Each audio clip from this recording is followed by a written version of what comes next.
They said the slab wouldn't last a few days. They said it would crack almost instantly. It's been a year and a half in one of the coldest winters we've ever had, and there's literally not one crack on this slab.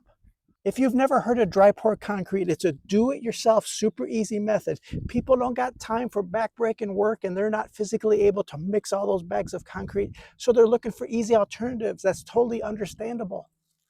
Now, one of the compromises with dry pour concrete is for sure your surface will not be perfectly smooth. That's going to be an issue for you. Do the traditional mix.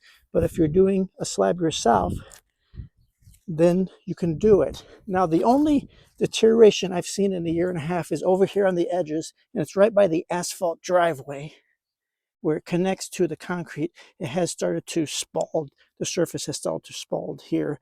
So we might need a new surfacer right there. That's possible.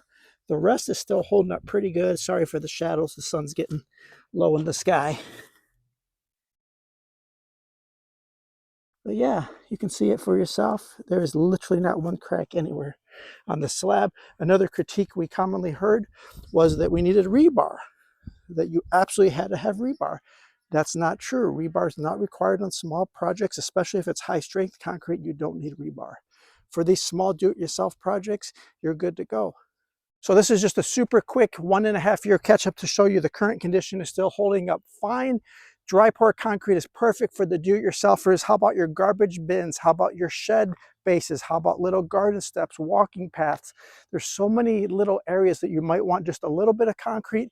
You don't have time or able to mix up tons and tons of bags. So do-it-yourself dry pour concrete method is achievable with literally no helpers at all. You can do it all by yourself.